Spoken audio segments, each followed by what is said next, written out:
Hey, what's up, everybody? Welcome to Operation Agency Freedom. I am your host, Chris Martinez. And of course, in my day job, I am the CEO and founder of Bloom, where we work with marketing agencies and provide management consulting and technology to increase profit, maximize your agency's value, unlock your potential, and achieve an 8-figure exit.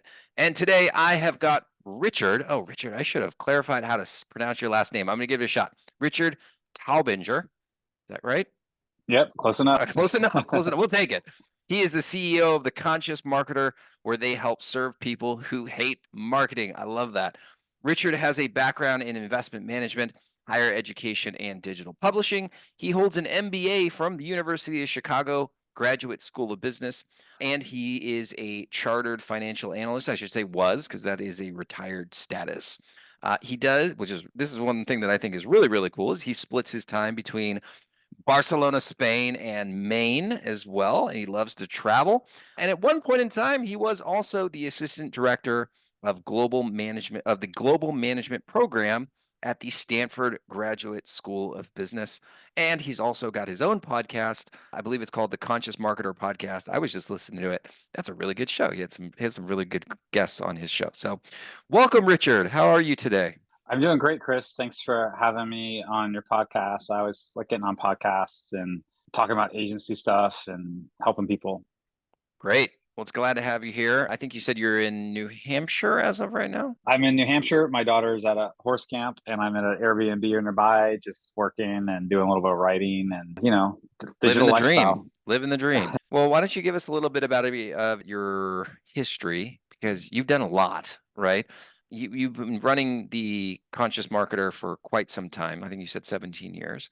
Kind of walk us through, like how did you get to where you are today? Yeah, I mean, I've kind of been through a lot of changes in my life. Initially, when I got out of school, I was really excited about financial trading. I was actually a floor trader in Chicago. And then that was back when computers were just getting fast enough to do online trading. And then I shifted to online trading. I did that from Asia for many years. And then I don't know, I never thought I would get tired of trading, but at some point I realized I would kind of trade during the day. And then at night I would meditate or go to yoga classes or go to retreats. And I was kind of living two lives. And at some point I realized that I'd done pretty well. I had my best year the year I stopped trading. So it wasn't like I left it because I wasn't doing well. I just realized that you only get one life.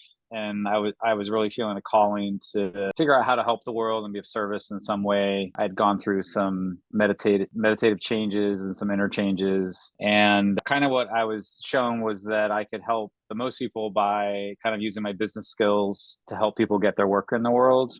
And this was the early 2000s. It was a good time. The internet kind of .com area had just kind of crashed, kind of like a micro crash. It was post 911. And really, that was a phase where I just started to help clients and kind of do consulting. And what I realized pretty fast was that the best way that I could help them was to get materials online. And at the 2004, 2005, Facebook didn't exist. YouTube hadn't launched. Gmail, I think, had just come out. On cameras, we were filming with tape. We weren't digital yet. The iPhone was in its early stages, but internet speeds were finally getting faster. Computers were getting faster. And so it was kind of like the dawn of internet marketing kind of happened around that time. In fact, it was only, I want to say 2012 that Facebook even allowed you to advertise on people's timelines and things like this, which isn't that long ago. This is 2024. So that was like a little over 10 years ago. And so I was just helping clients mainly in the spiritual realm, consciousness realm, like meditation teachers, Tai Chi teachers, Sufi masters, like the people that nobody wanted as clients because they didn't have a lot of money because I was trying to do good in the world. And a kind of an interesting thing happened around 2008 to 15 where the world kind of woke up to mindfulness and meditation and consciousness. And so I'd just say for many years, I was just helping clients. And then one day somebody was asked me like, well, how's your agency going? And I was like, what do you mean an agency? I was like, I just do consulting for clients. And they're like, well, you help them write sales pages and you build funnels out and you do their copy. And they're like, well, you run a marketing agency. And I was like, I do. I was like, I guess I do run a marketing agency. And so that kind of like, it was super funny because I was like 3 or 4 years in at that point. And I think our initial name was Global Spirit. I had a bad name and everything. And I think around 2012, we changed the name to Conscious Marketer. And then, our clients just got bigger and bigger. We started to represent some larger publishing companies like Sounds True. We started to we kind of got known in the personal development field, which was always my passion. And so I kind of went from managing smaller launches to managing things for Sounds True and Eckhart Tolle and Jack Canfield and, some of the bigger teachers and Brian Tracy and this publishing company. And so we kind of developed a niche in personal development. I'd say kind of on the edge of consciousness space and mindfulness space. And it was fun because I really was struggling for many years, and then that wave kind of hit the world, and then that world opened up, and then the clients got bigger. And so through the years, we've just built on that. We haven't really changed our model too much. We do launches, we do membership sites, we do high-end offers. We're one of the few independent companies in that field that will do large scale summits. Normally we do 1 or 2 summits a year that creates, over 100,000 opt-ins per summit. That model isn't quite dead yet, Sorry, just to clarify in that one, the summits, you help to put on summits or drive traffic to summits for other people. It's not your own summit. Is that correct? We do both. Sometimes we do our own little micro summits where Cool. like we did a little micro training or micro summit last year, video shorts, because we knew that was a hot topic for people. We've also helped manage something like the collective trauma summit for therapists and things like that, which was more like 50 people, and helped a client with that project. So sometimes we do it for ourselves, and sometimes we will partner with one of our clients as a model to bring in new leads and things like that. Gotcha. Awesome. Well, what a journey. So it started out kind of like as a passion project, and then somebody's like, guess what? You have this agency. Was like when you kind of came to that realization, was the agency, it was a full-time gig essentially for you by that point, correct? Yeah, I mean, the company has been up in one form or another probably since 2005. So that's 19 years. That's a long time to be in the digital space. Yeah, absolutely. And so we've seen a lot. We see the market have ups and downs, and the model has changed, and the traffic sources have changed, and the social media has changed. Some of the technology and the platforms have changed, and so it's just we've navigated people through that. I have a client that we've had since 2008, so we don't have a lot of clients, but typically when we have a client, they stick around for a while. Yeah. And we'll manage all the aspects of their digital business. That's awesome. So before we jumped on, you were kind of talking about working with that woo-woo crowd, like you said, therapists, but then you do mention some big names too. So when you started out, I want to primarily focus on the niche, right? Because it is hard to work with those folks. They are not the most eager to do marketing, in my experience, and budgets also, right? Like budgets are really small. I think your average therapist, let's just say a marriage and family therapist, makes like between $40,000 and $50,000 a year. I think that's what the stats are. So there's not a lot of revenue being generated in that industry. Other than the passion for working with those types of folks, why did you decide to stick with that group or with that niche? Well, I might have a different perspective. I think Sure. a lot of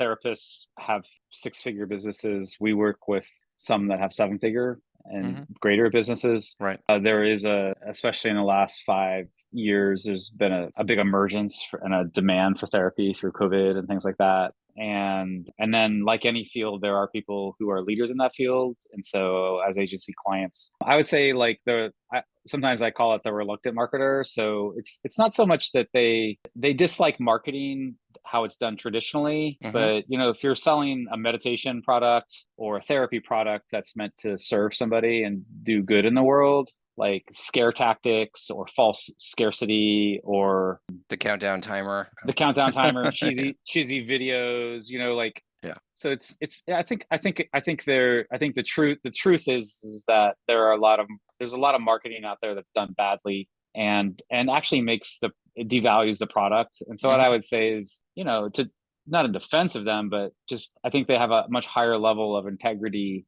of what they're willing to accept in terms of how their work is presented, as do, quite honestly, like great companies such as Apple and Tesla, or great creators, or even social causes, whether it's like Mother Teresa or Oprah. And so they just have a much higher level of like what what's acceptable to rep, because it's their soul, they're putting their heart and soul into it. And so, we founded the Conscious Marketer on the premise that the marketing would match the, to get a little woo, would match the consciousness level of the teachings and the good that they're trying to do in the world, and wouldn't, if you're trying to help heal trauma and relax somebody's nervous system, and you're using marketing that like revs their nervous system and makes them feel scarcity, like that's actually against the message, and it's counterproductive, and what's even more interesting, if you use some of these old traditional things, you actually don't get the results because people see right through it. And so sometimes we think of the communities that these people serve as having like as fields of consciousness. And so there are entire groups of people that are motivated primarily by fear and by lack and by how they're seen externally by people. And there are entire other groups who don't give a F about that and actually care about people and saving the planet. And they're not motivated by fear. If you use fear tactics, that actually turns them off. They might be motivated by joy or love or helping other people. And so really it's just about, and if I tried to use my tactics for, I don't know, I'm thinking of a digital marketing company that at one time had a free giveaway that was a knife as an example.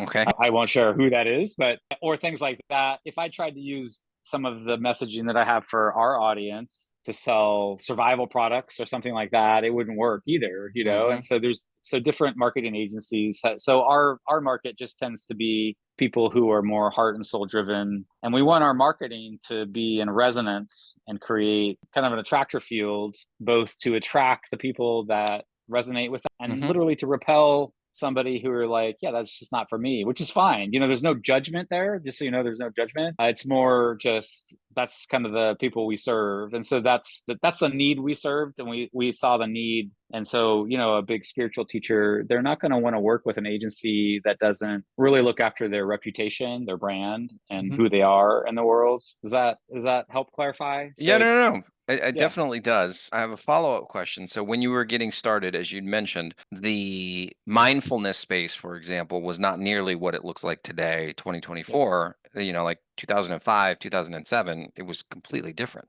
Were you able to attract bigger clients that had budgets even back then? Or is that something you had to build into? Well, mindfulness is really interesting because I've been there from the beginning, but it's kind of interesting because one of the bigger conferences is Wisdom 2.0. It's held in San Francisco. It was done by a person named Soren, and that attracts thousands of people. But he started that conference, and he actually initially tried to partner with Google's mindfulness group or whatever, and they said no. And so he ended up partnering with somebody else and starting it. And it started with a couple hundred people. And so in the early phases, it's like a lot of markets. It's like you might be familiar with Eugene Schwartz's book, Breakthrough Advertising, but he has like 5 stages of a market. Okay. But in the early days, you could just create a mindfulness program. But then as it got more sophisticated, it's mindfulness for corporate. And then it's got more sophisticated even from there, mindfulness for HR people or for or mindfulness for parenting. And so that field has gotten wider. And then, so what I would say is in that particular field, the people that were most well known, we did one of the launch. We wrote the copy and did the funnels for Jack Kornfield and Tara Brach, who are considered probably the leaders of that field. And that was in, I want to say 2013. And so when we launched that program, it was the first mindfulness certification program that had ever been done. And so they were kind of the bigger hitters in that field because they published books for 20 years. The thing was that initially they just focused on a smaller group of people, but what happened was the world woke up and then the field expanded, and then the media caught on, and then people like Soren brought mindfulness into politics, and then the technology people caught on to mindfulness as well and started to integrate it into their company. So as it became a thing, then the teachers that were around for 20 years became the main thing. Right. But those teachers before that maybe had a lot less. So there were people that came out as the leaders in that field. And then, by working with an agency like ours, there's also, like Jack and Tara are amazing teachers, but there are other mindfulness teachers that didn't make the leap, and maybe they have written books too, but it's through working with an agency that they were able to create kind of one of the breakthrough programs that's Right. even helped grow the movement further. I'm not sure if I answered your question, but It does, like it does seem like I don't want to necessarily use the word luck, but there was a little bit of luck in that industry and that the timing, right? So the world, you said the world woke up, and then that really almost put gasoline on the fire that allowed these people to spread their messages. Because if the market wasn't ready for it, let's just say it's 1997, like if it's 10 years or 15 years earlier, the marketing probably isn't going to have the same impact as it did because of the timing. Would you agree with that? yeah, like sometimes we talk about like waves of Yeah. consciousness. And Yes. so like if you're going to surf, you can see the wave coming in. And Hmm. so as a financial trader, I learned to be successful as a financial trader and in some ways a marketer. You don't have to do this, but it's very useful to look out into the horizon and go, what's coming up. And when you get good as a trader or a marketer, you realize that there are trends that are coming in. And mindfulness is interesting because it's not like meditation hasn't been around for like thousands of years, or 4,000 years from the Buddha, right? Yeah. Yeah. And it's not like people haven't tried to market meditation and try to get more people to do it, even in the 90s. Mindfulness, sometimes I say, was a Trojan horse. I never would have predicted mindfulness would have been the Trojan horse, but mindfulness took off because it was safe, because it basically stripped the core methods of Buddhism, but it put science behind it, neuroscience behind it, and it stripped out the religious attachment to it.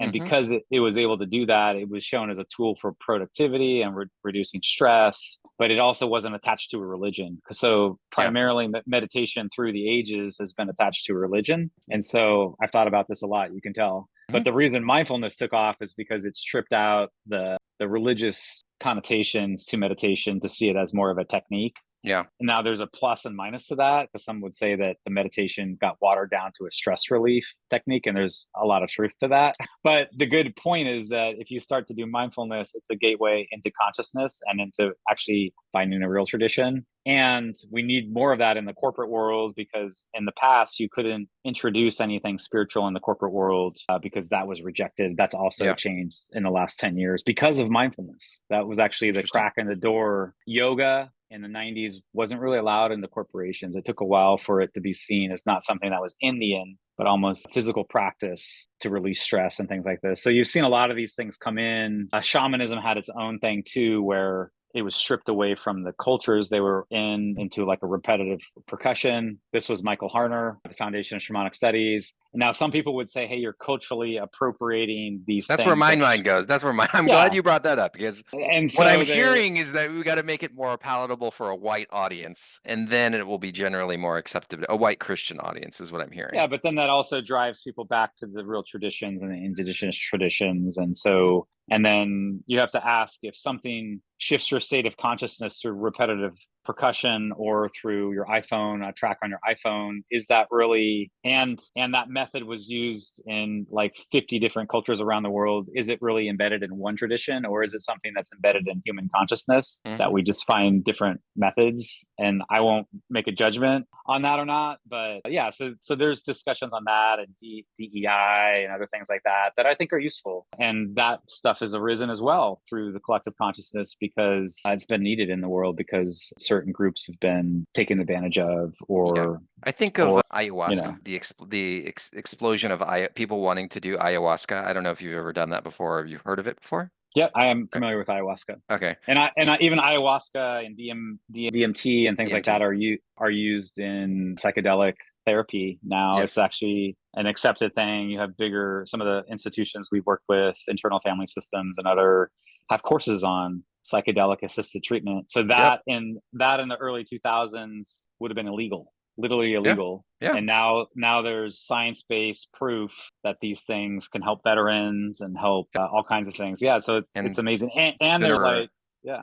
hundreds, thousands of years, but now it's at that point where let's just say it's been packaged in a way where it's being more widely accepted by a different audience. I just think about one of my friends who runs a fairly big internet marketing or digital marketing related company. He posted that he went to go see his shaman, whose name was like Hal, and I'm like, we're using that term shaman very loosely today, aren't we? Not to say that he's not trained, but when I think of a shaman, I think of somebody like in the jungle who's has a lineage of other shamans. That's just me. I don't know if I'm right, but it is interesting. It is interesting to me. Yeah. Yeah. I mean, there's like, it's a whole other discussion. We could talk hours on that. Yeah. But Oh, for sure. I love talking about that stuff. for me, your higher self and the spirit comes to you and initiates you. A real shaman has to be initiated directly through direct experience. And some people in the West that live in a track home or wherever have had the initiation, and some people in indigenous cultures that call themselves that or whatever have not been initiated. And so for me, I'm always looking for whatever teaching it is, whether it's shamanism or Taoism or whatever ism is, does the person have the direct experience? And also, are they there to help people, or can they really create the results for their clients? That's what's most important for me to know. Or are they culturally appropriating something or pretending to be something they're not? That's the one I'm worried about, is pretending to be something they're not. Yeah. Did they go to a weekend workshop and self-anointed themselves without the experience? Or are they doing it dangerously? Like one of our clients, her focus was on healing trauma that was a result of using things like ayahuasca without the right holding container. And there's a lot of that out there, unfortunately. Yeah. Yeah. So yeah, it's not something you want to mess around with. Well, we got a few minutes. We do have to talk some stuff about marketing, as much as I would love to talk about this topic. You had brought up the kind of like the business model, and you don't do a lot of retainer work, which is very, very interesting. Most digital marketing agencies that are growing and have good retention, they do have some sort of retainer. So I wanted you to just kind of, in the next few minutes, just kind of walk through how you're doing your packages or programs, because I found that very interesting. Obviously, you have a very successful agency. You've been in business for a long time. I love to hear different perspectives. So could you walk us through that? Sure. Well, first of all, like, I'm not recommending anybody do this or not. It's totally disclaimer. So, like, if you go out of business because you're this, Richard's not. Well, I'm also probably, Chris, I'm probably not like I'm probably a little bit different from the other people you have on your show, which is fine, So I would just say that I've never really run my agency to make money, and I'm highly invested in getting returns for my client. And I feel really responsible that if they pay me, $1,000, that I can help them get that $1,000 back and have a positive return. Yeah. And just from my standpoint, any agency that takes money and, on some kind of service, and there's not a back end where they get the money back, then they're just a little bit out of alignment. Now, there are some things. I am 100% in alignment with what you just said. Okay. We need more of this, right? We got to get the client results. And so for me, I will take retainers, especially when I'm doing a lot of things for a company and strategy. So I like retainers. I'm not against retainers. But if somebody came to me and was like, I have a big project, would you rather have a retainer or a percentage? I'd much rather have a percentage of the outcome. And then there's a couple of reasons why. One is, if I take let's just say I take a 5K retainer and I make somebody $1 million, right? Okay. And I work with them for 6 months. Well, 6-month retainer at 5K is 30K. I feel cheated that I made somebody $970,000 and I only made 30. It just feels feels like a bad model, right? To be honest, It does. But if I take 20% and I say, look, I'm not going to take a retainer, but like after costs are paid, like you pay me 20% and we're good, And so if we make the same $1 million launch for somebody, and somebody, maybe there's 100,000 in cost, so it's 900,000. So it's 9 times $20,000 is $180,000. I feel okay. Like I've still made, I don't feel bad about taking the $180,000. I've still handed them $600,000 plus that they haven't made, probably built their list, probably given them strategy consulting on all the other areas of business. So for me, your agencies want to create models that provide sufficiency. I'm not saying it's everybody's model. And there's pluses and minuses to this. One is that you have to be really careful with client selection and really careful with projects, because I could get stuck in a project where I work 6 months on a project and it breaks even and I'll make anything. Right. Yeah. And so that's the downside. But I could also have a project that does $5 million that I get 20% of, or 25% of, and $5 million is $1 million payoff. And so I prefer that model. that's much more exciting to me, to be careful on client selection. And it's almost like a this is how a venture capitalist thinks. They think, I'm going to invest, I have $10 million, just keep the numbers easy. I'm going to invest in 10 projects, $1 million each. And I know 5 of them are going to probably lose money. I know like 3 of them or 2 of them are going to break even. And then the remaining 3, 1 is going to double. And then the remaining 2, I'm going to 10x my money, right? And so if I just have one project, I have a lot of risk. But if I take 5 or 10 projects and I spread my risk, I know 1 or 2 of those projects is going to do pretty well. And then I'm going to have a bigger payout at the end. It's a very simple model. It mirrors venture capital. And then, we've learned how to choose better. Yeah. And I said right at the start of this that I don't really take projects for money per se. Yeah. So, and this is my woo-woo side, but I turn projects away almost every other week. And I just turn a big one away, a New York Times bestselling author. I turn this person away because I did a check-in and I said, is it in highest good for me to take this project? And I got a no. And so I'm just following my inner guidance, my inner intuition. On the surface, this would be a great name for me. On the surface, it might be a big project, but inwardly, when I thought of the way the deal was structured, when I thought of the risk, when I thought of everything, my whole body went weak. My whole body told me to run. And so in the past, I've learned that the hard way. I didn't learn that the easy way. I learned that the hard way. And the hard way was I've taken projects where I'm like, hey, it's a big name. And I always would get run over by a steamroller on those projects. And I've also had things where I take a project and it's like they don't have any money. They don't have a list. And I take it and I'm like, I meant to help this person. And it ends up well. It ends up really well. And not only monetarily wise, but we help thousands of people through difficult things. We took projects like that through COVID where we had a lot of people reach out. We didn't have capacity and I would just do this internal check. It was my guidance system. And I've done this for 15 plus years. So it's a developed skill and it's using kinesiology if everybody wants to know that, but I do it internally. And so that's a much different way than going, I need to grab 3 clients or add 2 recurring revenues or things like that. And so I'm kind of asking to be in communion with the universe to bring in the clients that we're meant to work with. And sometimes it's not even that it's a bad project. It's just we're not meant to do the project. They're meant to work with somebody else or something else is going to happen or we need space for another project that's more important. And that's kind of how we flow with our agency. Love it.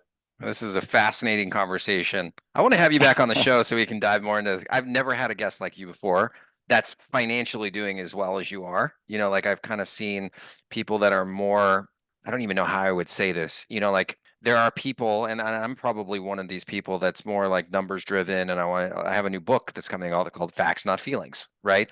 And you're like, let your feelings determine the facts of your life or the future of your life. That's kind of how I would interpret what you were just talking about. So yeah, I think it would be awesome to have you back on the show whenever you have time. But thanks so much for coming on. Well, there's a difference between feelings and emotions. Okay. So being emotionally driven. Now we're gonna have to have a seminar. Yeah, but something that makes your body go weak is beyond the feeling. Really, is what I would surmise. But this the next time we talk. But it's important distinction because I really like facts too. So it's not like it's not for me. It's not one or the other. It's combined. Well, you're an MBA who has this perspective, which is incredibly unique, right? So, anyways, I know you got to run, and I've got to run in a minute too. What's the best way that somebody can keep in contact with you or follow you, the podcast, or I don't know, social media? Yeah, you can opt into our site at consciousmarketer.com. We have a podcast, Conscious Marketer. And if you want to connect directly with me, you can just email us at support@Conscious Marketer. But I just love the work you're doing, Chris. The world needs more